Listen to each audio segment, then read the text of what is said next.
அமைதியான பழைய கிராமத்து வீடு. அதைச் சுற்றி அடர்ந்த மரங்கள். அமைதியான சூழ்நிலை.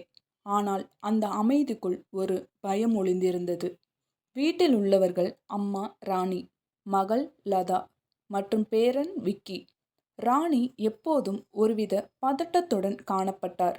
லதாவின் கணவர் இறந்து சில வருடங்கள் ஆகிவிட்டன. விக்கி பள்ளிக்குச் செல்லும் சிறுவன். ஒரு நாள் விக்கி பள்ளி முடிந்து வீடு திரும்பும் நேரம் முற்றத்தில் ஒரு வித்தியாசமான காட்சியை கண்டான். ராணி வீட்டின் பின்புறம் உள்ள கிணற்றருகே நின்று ஏதோ செய்து கொண்டிருந்தார். விக்கி நெருங்கிச் சென்றதும் அவர் சற்றென்று திரும்பி அவனை பார்த்தார். ராணி கண்களில் ஒருவித பதட்டம் தெரிந்தது. விக்கி பாட்டியிடம், "பாட்டி, என்ன பண்ணிட்டு இருந்தீங்க?" என்று கேட்டான். ராணி பதட்டத்துடன், "ஒண்ணுமில்ல விக்கி, சும்மா தான் தண்ணி இறக்க போனேன்" என்றார். ஆனால் விக்கிக்கு சந்தேகம் ஏற்பட்டது.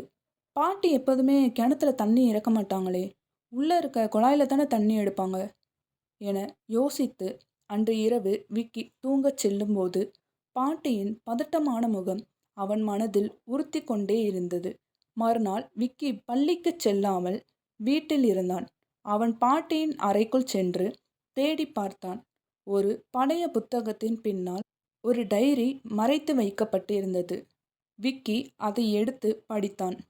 டைரியில் ராணியின் இரகசிய வாழ்க்கை பற்றிய பல விஷயங்கள் எழுதப்பட்டிருந்தன.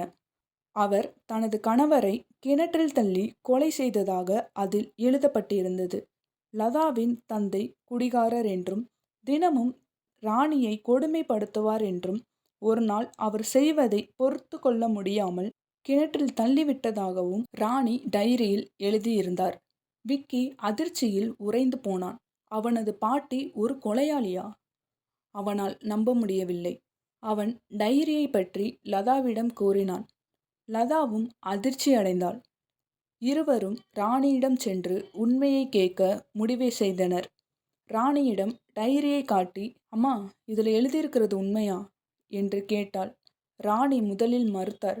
ஆனால் லதாவும் விக்கியும் விடாப்படியாக கேட்டதும் அவர் உண்மையை ஒத்துக்கொண்டார். "ஆமா லதா, நான் தான் உன் அப்பாவை கொன்னேன். அவர் என்னை ரொம்ப கொடுமைப்படுத்தினார். என்னால் அதை தாங்கிக்க முடியலை" என்று ராணி கூறினார். லதா இதை கேட்டதும் மனமுடைந்து அழுதார். அம்மாவாக இருந்தாலும் ஒரு கொலை செய்திருக்கிறார் என்று தன் அம்மா ராணியை போலீசாரிடம் புகாரளித்தார். ராணி கைது செய்யப்பட்டார். விக்கி தனது பாட்டியின் உண்மையான முகத்தை பார்த்து அதிர்ச்சியடைந்தான். ராணிக்கு நீதிமன்றம் தண்டனை வழங்கியது. விக்கிக்கும் லதாவுக்கும் என்ன செய்வதென்று தெரியவில்லை. அவர்கள் ஒரு கொலையாளியின் குடும்பத்தைச் சேர்ந்தவர்கள் என்ற உண்மை அவர்களை வாட்டியது. இந்த கதை ஒரு குடும்பத்தின் இரகசியத்தையும் அதன் விளைவுகளையும் பற்றியது. கொலை ஒருபோதும் சரியான தீர்வு இல்லை என்பதை இந்த கதை உணர்த்துகிறது. இந்த வீடியோ பிடிச்சிருந்தா லைக் பண்ணுங்கள், ஷேர் பண்ணுங்கள், கமெண்ட் பண்ணுங்கள். தேங்க்யூ.